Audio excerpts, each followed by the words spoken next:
Sama TV kita kembali. Assalamualaikum warahmatullahi wabarakatuh.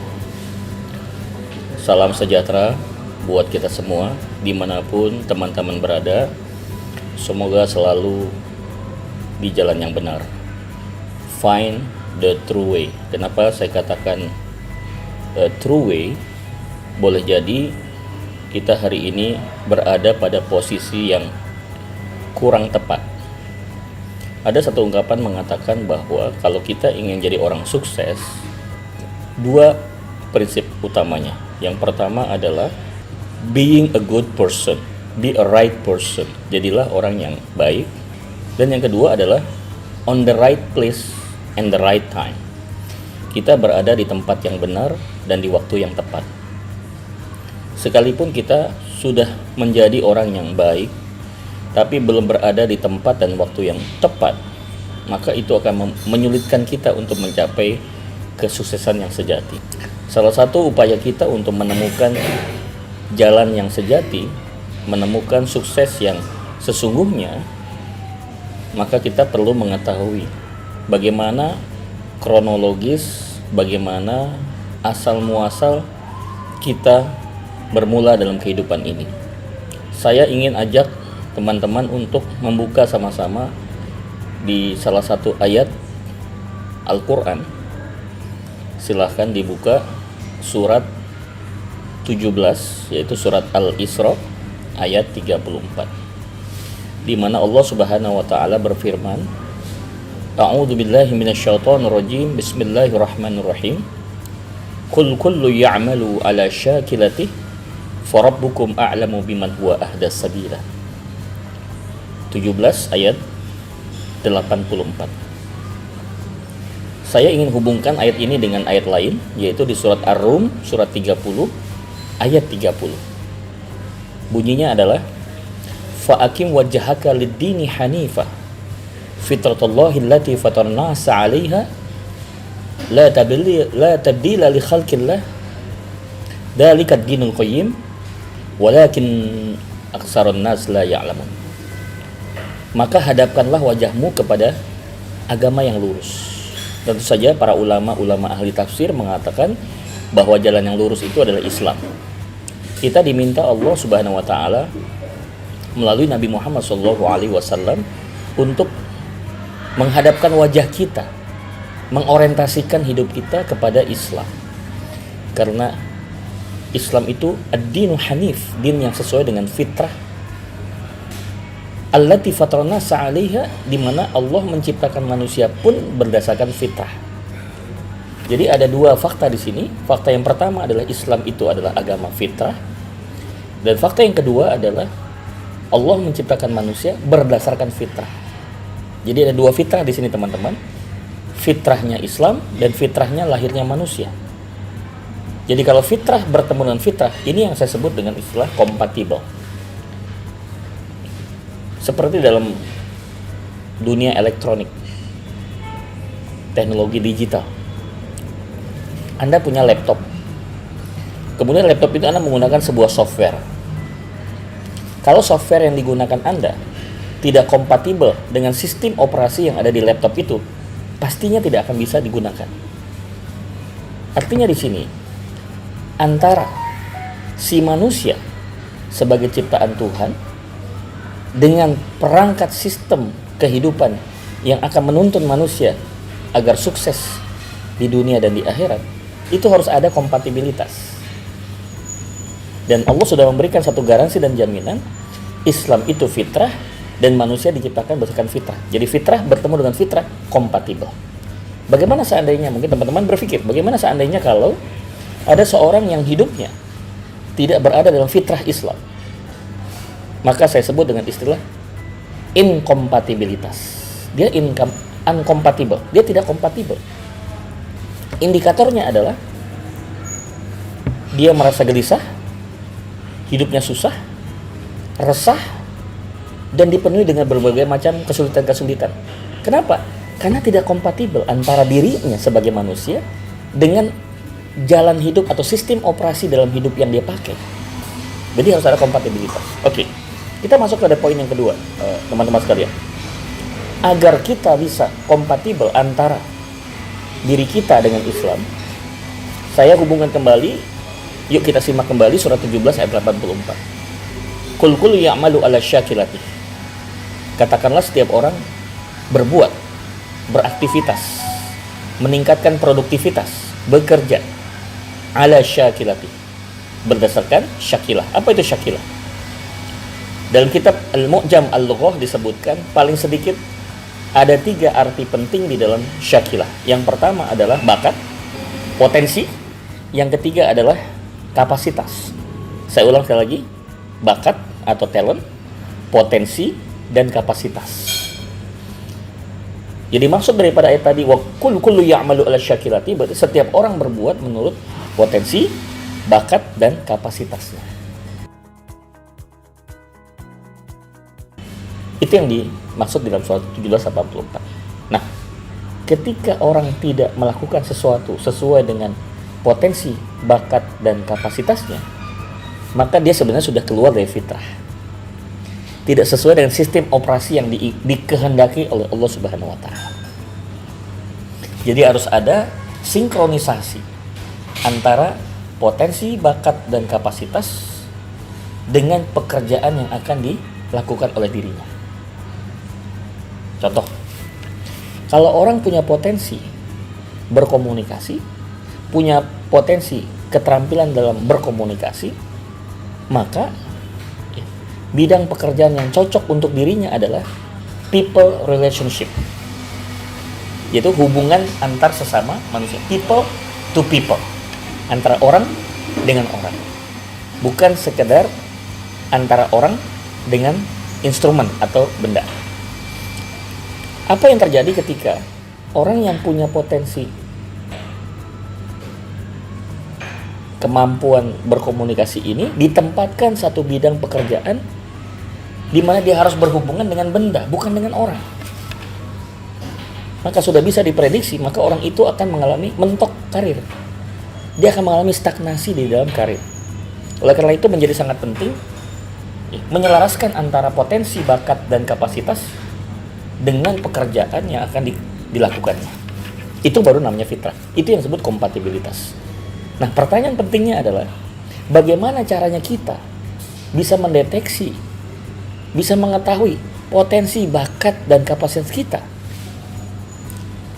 Kita ini bukan seorang malaikat yang bisa menebak dan memprediksi. Tetapi Allah itu maha adil. Allah maha melihat, Allah maha mendengar. Dia turunkan variabel-variabel yang sangat istimewa. Yang lewat variabel itu kita bisa mendeteksi, kita bisa mentranslate, ya, menafsirkan, menginterpretasikan. Oh, ternyata si A itu punya potensi, bakat, dan kapasitasnya di sini. Oh, si B itu ternyata punya potensi, bakat, dan kompetensi atau kapasitasnya di sana. Nah, penentuan itu harus ada variabelnya. Dan variabel ini sudah dibuat oleh Allah secara fix. Tidak mungkin ada terjadi kesalahan. Tugas kita adalah menemukan polanya antara variabel tadi dengan kemampuan kita dalam menganalisa variabel tadi. Sepengetahuan yang saya pahami selama ini dari belajar dan berguru dan mencari pengetahuan, baik itu di literatur, di buku-buku, ataupun melalui para pengajar, ada 5 yang saya temukan. Yang pertama adalah retina. Dari retina kita bisa mengetahui potensi, bakat, dan kapasitas seseorang. Kedua adalah suara. Karena setiap orang punya desibel tertentu. Nah, tekanan-tekanan desibel, iramanya, speednya, intonasinya, dan aksennya itu bisa mendeteksi, oh, dia punya sifat dan perangainya seperti apa. Itu akan ketahuan di situ. Kemudian yang ketiga adalah air liur. Dari sampel air liur itu bisa dideteksi potensi, bakat, dan kapasitas dia. Kemudian akar rambut. Satu lembar akar rambut di satu kejadian, di tempat kejadian, bisa dideteksi oleh pihak kepolisian siapa pelaku sesungguhnya di kasus itu. Dari sebuah rambut, selai rambut saja. Dan yang paling populer adalah menggunakan basis sidik jari. Berapa persen tingkat akurasi? Saya tidak berani mengatakan 100%, tapi mendekati 100%, 99,9%. Karena kesempurnaan hanya milik Allah Subhanahu wa taala. Kita hanya bisa menganalisa. Tapi variabelnya sudah pasti fix. Nah, kalau kita bisa menggunakan variabel itu, kita bisa analisa dengan menggunakan satu perangkat. Bayangkan betapa efektifnya kita menjalani hidup ini. Kita bisa menghindarkan sejauh mungkin, sebanyak mungkin yang disebut dengan stupid cost, ya. Satu pengeluaran yang bodoh yang kita lakukan. Kita berlama-lama di sebuah kejadian, berlama-lama di sebuah proses, berlama-lama di sebuah peristiwa, tapi kita tidak mendapatkan hasil yang efektif. Bayangkan ketika ada sebuah alat yang bisa membantu, bisa menjadi sebuah solusi, ya, menyelaraskan antara potensi, bakat, dan kapasitas itu dengan pekerjaan yang mau dilakukan, ini luar biasa. Itu yang saya maksud di awal saya mengatakan find the true way, temukan jalan yang sesungguhnya. Yang saya maksud adalah temukan satu cara, satu pola, satu instrumen, alat yang bisa menjelaskan potensi, bakat, dan kapasitas Anda sesuai dengan pekerjaan yang Anda inginkan. Kalau ini memang ada, pastinya akan membantu banyak orang, bukan hanya pribadi, rumah tangga, bagaimana cara memilih pasangan, bagaimana cara orang tua mendidik anak-anaknya, bagaimana anak-anak bisa memilih masa depannya dengan baik, memilih sekolahnya, memilih jurusan kuliahnya, bahkan setelah mereka lulus akan bekerja sebagai apa, menekuni profesi apa, setingkat apa kepakaran yang mau dibangun. Kalau dia seorang pengusaha, bidang usaha apa yang mau dikerjakan, seberapa besar luas coverage bisnisnya yang mau dikembangkan. Ini luar biasa. Sekali lagi, jangan lupa terjemahkan ini sebagai satu wujud rasa syukur kita kepada Allah. Seseorang belum dikatakan syukur yang sesungguhnya ketika dia belum bisa memaksimalkan, belum bisa menyelaraskan antara potensi, bakat, dan kapasitasnya dengan pekerjaan yang dilakukan. Jangan sampai terjadi kemubaziran potensi. Jangan sampai terjadi kemubaziran waktu Anda. Stupid cost tadi yang saya maksud. Maka untuk efisiensi dan efektivitas itu Anda membutuhkan sebuah alat. Dan saya pikir ada seorang hamba Allah yang diberikan karunia, diberikan satu anugerah. Ya, tentu saja tidak semua orang mendapat kesempatan ini. Salah satu sahabat saya, sekaligus partner bisnis saya, beliau mendapatkan anugerah, nikmat dari Allah Subhanahu wa taala yang luar biasa. Beliau menemukan sebuah pola dan cara bagaimana menjelaskan potensi, bakat, dan kapasitas tadi sesuai dengan pekerjaan yang dilakukan. Itu yang saya pernah pelajari juga, namanya adalah genetic intelligence. Bagaimana dengan genetic intelligence ini kita bisa menyelaraskan potensi, kapasitas, dan bakat tadi sesuai dengan pekerjaan yang dilakukan.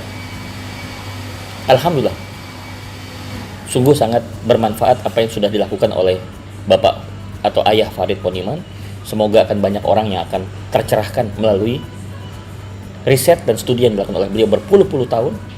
Tentunya apa yang dilakukan oleh beliau pastinya sangat bermanfaat. Setidaknya akan mengurangi banyak stupid cost di dalam kehidupan kita. Teman-teman, manfaatkan. Ini sebuah karunia Allah Subhanahu wa taala, dan saya yakin beliau meniatkan ini semua tidak lepas daripada investasi akhirat. Sehingga apa kebaikan yang terjadi dalam proses ini akan menjadi pemberat timbangan kebaikan nanti di yaumul qiyamah.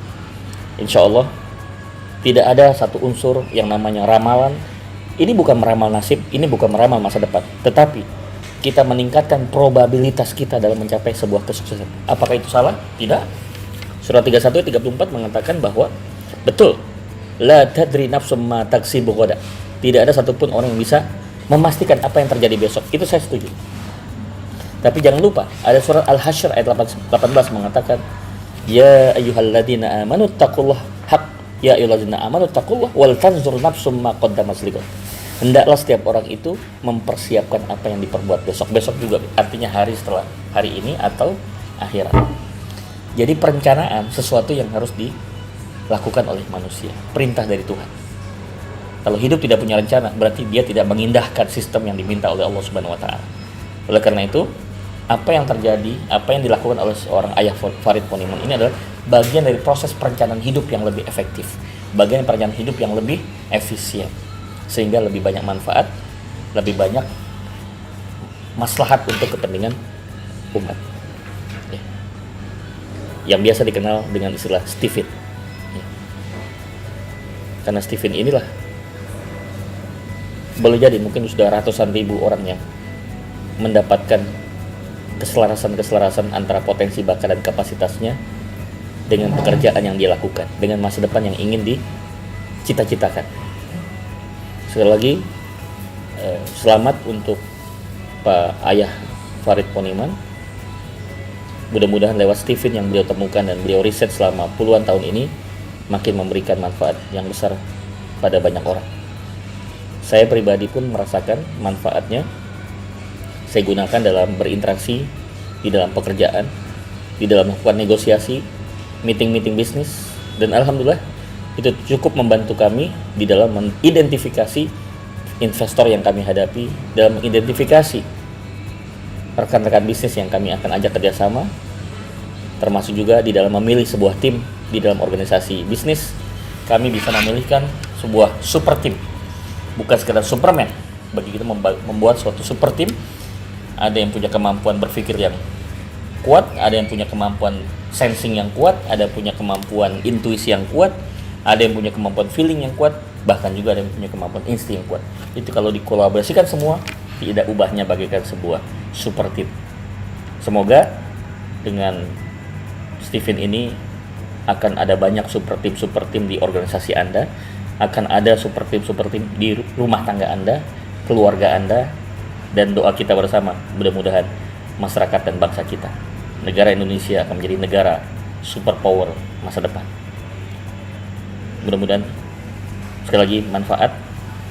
Selamat Anda bergabung di dalam Welcome in Stephen World.